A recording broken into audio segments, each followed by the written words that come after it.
ખેતી। જૈનિક રીતે ઉત્તમ ગુણધર્મ ધરાવતા વૃક્ષમાંથી વૈજ્ઞાનિક પદ્ધતિથી હાઈટેક નર્સરીમાં રોપા તૈયાર કરવામાં આવે છે, જેને ક્લોન કહેવાય છે। સેન્ડ બેડ ટેકનોલોજીથી વેન્ટિલેટેડ પોલી હાઉસમાં ડ્રીપ એરિગેશન પદ્ધતિનો ઉપયોગ કરી ક્લોનલ નીલગિરીના પ્રોપોગુલ્સ મેળવવાની પદ્ધતિ। ખેડૂત મિત્રો, આપણે આજે પંચમહાલ જિલ્લાના શહેરા તાલુકાના ધાયકા હાઈટેક નર્સરી ખાતે આવીને ઊભા છીએ। આ ધાયકા ખાતે એક મોટું 26 મીટર બાય 36 મીટર બાય 28 મીટરનું એક નેચરલ વેન્ટિલેટેડ પોલી હાઉસ બનાવવામાં આવ્યું છે। અને એ પોલી હાઉસ બનાવવા પાછળનો ઉદ્દેશ એક જ છે કે આ જે ધાયકા હાઈટેક નર્સરી છે એ નર્સરીમાં નીલગિરીના ક્લોનલ પ્લાન્ટ તૈયાર કરવામાં આવે છે। અને એ ક્લોનલ પ્લાન્ટ તૈયાર કરવા માટેની જે સૌપ્રથમ જરૂરિયાત છે એ ઈચ્છિત ગુણધર્મવાળી નીલગિરીની ક્લોનના રોપાઓ ઉછેરવા પડે। અને એ રોપાઓ ઉછેર્યા બાદ તેમાંથી ખૂબ જ મોટા પ્રમાણમાં કટિંગ મેળવવા પડે છે। તો આ જે કટિંગ મેળવવા માટેની જે પદ્ધતિ છે એ પદ્ધતિનો વિકાસ બહારના દેશોમાં થયો અને ત્યાંથી આ પદ્ધતિ આપણે અહીંયા અપનાવી છે। તો આ પદ્ધતિમાં ખાસ પ્રથમ નેચરલ વેન્ટિલેટેડ પોલી હાઉસ જે બનાવવામાં આવે છે કે જેમાં આપણે ચોમાસામાં જે વાતાવરણ હોય ગરમ અને ભેજવાળું એવું વાતાવરણ આપણે આ છોડવાઓને કાયમ માટે આપી શકીએ કે જેથી કરીને આ જે નીલગિરીના ક્લોનલ પ્લાન્ટ્સ છે એની ખૂબ સારા પ્રમાણમાં વિકાસ અને વૃદ્ધિ થાય। ઈચ્છિત ગુણધર્મવાળી ક્લોન અહીંયા વાવેલી તમે જોઈ શકો છો। જે ક્લોનનો નંબર છે ITC 413। તો આ 413 નંબરની ક્લોન છે એ ક્લોન ના જે વિકાસ છે એ ખૂબ ઝડપથી થતો હોય છે, એકદમ સીધી વધતી હોય છે અને ઓછા સમયમાં એનો વિકાસ ઝડપથી થતો હોવાથી 3.5 થી 5 વર્ષની અંદર કાપવા લાયક થઈ જતી હોય છે। તમને સૌપ્રથમ હું સમજાવીશ કે આ નજીક રોપાઓ વાવીને શા માટે આ બેડ તૈયાર કરવામાં આવ્યા છે। તો ખાસ કરીને પ્રથમ આપણો ઉદ્દેશ છે સૌથી એકમ વિસ્તારમાંથી સૌથી વધારે પ્રમાણમાં ક્લોનલ રોપાઓ વાનસ્પતિક સંવર્ધનથી તૈયાર કરવા માટે મોટા પ્રમાણમાં કટિંગ મેળવવાનો ઉદ્દેશ છે। અગ્રકલિકાવાળો ભાગ તમે જોઈ શકો છો। તો આ જે ભાગ છે એ કટિંગ આપણે પ્રોપોગેશન માટે તૈયાર કરવા માટે કાપતા હોઈએ છીએ। તો જો આ કટિંગ જેટલા સૌથી વધારે પ્રમાણમાં મળે એટલા વધારે રોપાઓ તૈયાર કરી શકાય। તો ચોક્કસ વિસ્તારની અંદર ચોમાસા જેવું વાતાવરણ ગરમ અને ભેજવાળું વાતાવરણ પૂરું પાડવા માટે આમાં આર્ટિફિશિયલ રીતે જુદી જુદી ટેકનિકોનો ઉપયોગ કરવામાં આવ્યો છે। આને જમીનથી 50 સેન્ટીમીટર ઊંચાઈ ઉપર RCCના બેડ બનાવેલા છે। જે બેડની ઊંડાઈ 1 ફૂટ જેટલી છે અને 1 ફૂટના નીચેના તળિયાના ઉપર ઈંટોના રોડા પાથર્યા છે અને એના ઉપર 1 ફૂટ જેટલી ઊંચાઈ ઉપર ચોખ્ખી રેતી ભરવામાં આવી છે।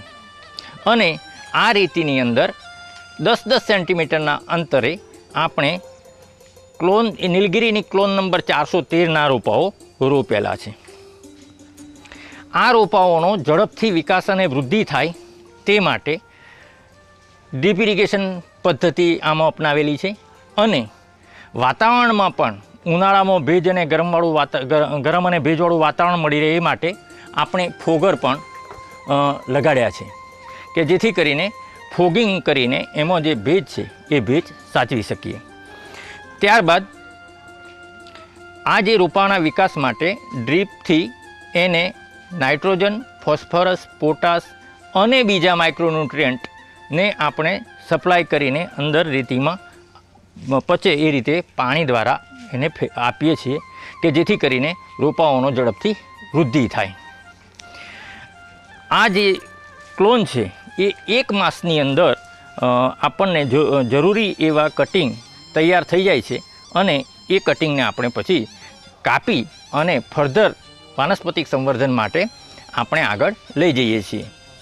એ જે પાણીમાં ડૂબાડેલા જે કટકા આપણે લાયા છે એ કટકામાંથી એના પાન છે એ પાન 50% પાન આપણે કાપી લઈએ છીએ અને અગ્રકલિકાવાળા ભાગના ઉપરના 5 થી 7 સેન્ટીમીટરનો જે ભાગ છે એ ભાગના કટિંગને એક અલગ કટિંગ તૈયાર કરવામાં આવે છે. ત્યાર પછી નીચેના 2 અડધા પાન રહે એ રીતે બીજું કટિંગ એક તૈયાર કરવામાં આવે છે કે જેમાંથી કક્ષકલિકામાંથી રોપો તૈયાર થાય છે અને એનાથી નીચેનો પોર્શન છે એમાં પણ એ 2 પાન અડધા ભાગ રાખીને એક પેરમાં પાન રાખીને પછી ત્રીજો કટિંગ પણ મેળવવામાં આવે છે. એમ જે મિની કટિંગ મેથડથી આપણે જે અગ્રકલિકાનું કટિંગ લાયા છે એમાંથી 3 રોપાઓ તૈયાર કરવા માટેની પ્રોસેસ આપણે કરીએ છીએ. ત્યારબાદ એ જે કટિંગ તૈયાર કર્યા છે એ કટિંગને ફૂગ મુક્ત કરવા માટે પહેલાં 22 ટીનનો 1% દ્રાવણ તૈયાર કરેલું હોય છે એ ટબમાં આપણે એને ડુબાડીએ છીએ. 2 થી 3 મિનિટ સુધી એને ડુબાડેલા રાખીએ છીએ જેથી કરીને એમાં કોઈપણ જાતની ફૂગ હોય તો એ ફૂગનો નાશ થાય. એ રીતે બીજી જાતનું એક ફૂગનાશક છે જેનું નામ ડાયન્થેમ 45 છે. તેમાં પણ આ કટિંગને ફરીથી ડુબાડવામાં આવે છે અને એમાં જે બીજા પ્રકારની ફૂગો હોય તેનો પણ નાશ થાય છે. તે રીતે આ કટિંગને ફૂગમુક્ત કર્યા બાદ તેમાંથી કાઢી લઈને ત્યારબાદ તેના એ વર્મ્યુક્લાઇટ રૂટ ટેનર ભરવામાં આવે છે. એ જે મીડિયા છે એ મીડિયામાં વચ્ચોવચ્ચ હોલ પાડવામાં આવે છે, કાણા પાડવામાં આવે છે અને એ કાણા પાડેલા રૂટ ટેનર સ્ટેન્ડ ઉપર ગોઠવેલા રૂટ ટેનરમાં જે કટિંગ છે એ કટિંગના નીચેના છેડા ઉપર IBA એટલે કે ઇન્ડોલ બ્યુટરિક એસિડ કે જે એક પ્રકારનું રૂટ હોર્મોન છે જે નીલગિરીના ટુકડાના નીચેના પોર્શનમાંથી મૂળ ઉત્પન્ન કરવા માટેનું એક ઉત્સેચક છે. એ જે હોર્મોન છે એ હોર્મોનને આપણે લગાડીએ છીએ. એનું જે પ્રમાણ છે એ 2000 ppmનું પ્રમાણ આપણે રાખીએ છીએ. તો એ 2000 ppm વાળા IBAમાં એના નીચેના છેડાને પાવડર કોટિંગ કરવામાં આવે છે અને ત્યારબાદ વર્મ્યુક્લાઇટ ભરેલા રૂટ ટેનરમાં એને ખોસી અને 1/3 જેટલો ભાગ કટિંગનો 1/3 જેટલો ભાગ રૂટ ટેનરમાં જાય તે રીતે એને અંદર ખોસવામાં આવે છે અને પછી એને એરમુક્ત રીતે એટલે કે વ્યવસ્થિત રીતે એને દબાઈને ચોક્કસ રીતે ભરવામાં આવે છે. ત્યારબાદ આ કટિંગના ઉપર ફુવારાથી પાણીનો છંટકાવ કરવામાં આવે છે જેથી કરીને એનામાંથી ભેજ ઉડી ન જાય અને છોડવો તંદુરસ્તને જે ઉપરનો જે કટિંગ છે એ તંદુરસ્ત રહે. અને ત્યારબાદ એને આખા રૂટ ટેનર સ્ટેન્ડ ઉપર ગોઠવીને પૂરેપૂરા કટિંગ નાખ્યા બાદ તેને ગ્રીન હાઉસમાં લઈ જવામાં આવે છે અને એને ગ્રીન હાઉસમાં મૂકવામાં આવે છે. જે ગ્રીન હાઉસમાં આપણે જ્યારે રોપાને ગોઠવીએ છીએ ત્યારે મૂળ ઉદ્દેશ ગ્રીન હાઉસમાં આપણું ઈચ્છિત વાતાવરણ મેન્ટેન કરવામાં આવે છે કે જેથી કરીને તેમાં જે મૂળ કટિંગ છે એ કટિંગમાં મૂળ ફૂટવાની પ્રક્રિયા શરૂ થાય છે અને ટોચના ભાગે અથવા તો કક્ષકલિકામાંથી નવો ફૂણગો ફૂટવાનું શરૂ થાય છે. આ માટે નીલગિરીને અનુકૂળ એવું વાતાવરણ કે જેમાં ઓછામાં ઓછું એટલે કે વધારામાં વધારે 38 ડિગ્રી તાપમાન અને 80 થી 90% જેટલું ભેજનું પ્રમાણ જળવાઈ રહે તે રીતે આમાં ઓટોમેટિક સિસ્ટમ ગોઠવેલી છે ગ્રીન હાઉસમાં અને એ રીતે એમાં વાતાવરણ મેન્ટેન કરવામાં આવે છે. આ વાતાવરણ મેન્ટેન કરવા માટે કુલિંગ પેડ પણ ગોઠવેલા છે અને આગળ એક્ઝોસ્ટ ફેન ગોઠવેલા છે કે જેથી કરીને જો વાતાવરણમાં ગરમીનું પ્રમાણ વધે તો ઓટોમેટિક 38 ડિગ્રીથી 40 ડિગ્રીથી તાપમાન જો વધે તો ઓટોમેટિક ફેન અને પેડ ચાલુ થઈ જાય છે જેથી એનું વાતાવરણ તેમાં જળવાઈ રહે છે. આ રીતે આ જે રોપાઓ જે કટિંગ ગોઠવેલા છે અંદર તે ગોઠવેલા કટિંગ ઉપર ફોગિંગ કરવામાં આવે છે. તેના ઉપર તમે જોઈ શકશો કે ફોગિંગ થાય છે. એ ફોગિંગથી તેમાં 80 થી 90% જેટલું હવામાં ભેજનું પ્રમાણ જળવાઈ રહે છે જેથી રોપાઓમાં જે સુકાઈ જવાનું કે ભેજ જળવાઈ રહે છે અને રોપાઓમાંથી મૂળ ફૂટવાની પ્રક્રિયા અને ઉપરની સૂટ ફૂટવાની પ્રક્રિયા શરૂ થાય છે. આ પ્રક્રિયા 15 થી 21 દિવસની અંદર પૂર્ણ થાય છે અને 21 દિવસ બાદ આ રોપાઓમાં મૂળ ફૂટવાની પ્રક્રિયા પૂર્ણ થતી હોય છે અને 21 દિવસની અંદર ગ્રીન હાઉસમાં આ કટિંગ રાખવાથી આપણે રોપાઓ તૈયાર થાય છે.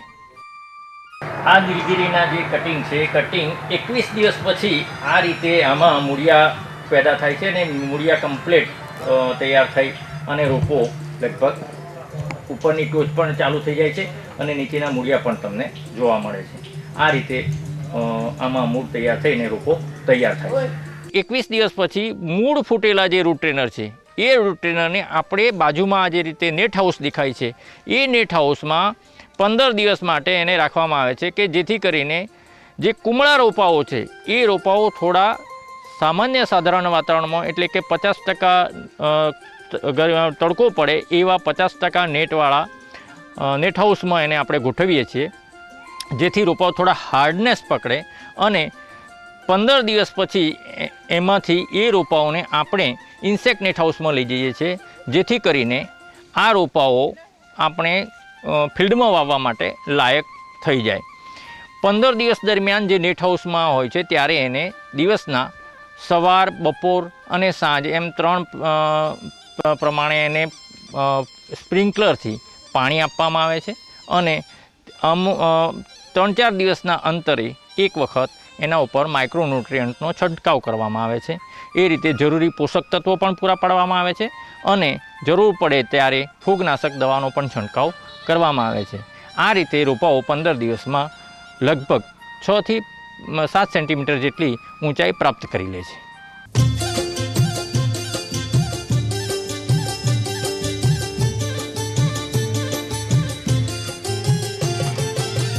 દેશી નીલગિરી 7 થી 8 વર્ષે તથા ક્લોનલ નીલગિરી 4-5 વર્ષે પરિપક્વ થાય છે. તો વન વિભાગ દ્વારા એને ઉત્પાદકતા વધારે કરવા માટે આપણે 18 ક્લોનલ ઉત્પાદન સેન્ટર જેનેથી કે ઝડપીથી જે નીલગિરીના ઝાડ 8 વર્ષમાં તૈયાર થાય એ નીલગિરીના ઝાડ અત્યારે એ ક્લોનલ જેને કહીએ જેને જેનેટિક તરીકે એ સુપિરિયર થાય એને વાવેતર કરવાથી 4 વર્ષમાં થઈ રહ્યા છે. આપણે કૃષિમાં ક્રાંતિ કેમ થયા?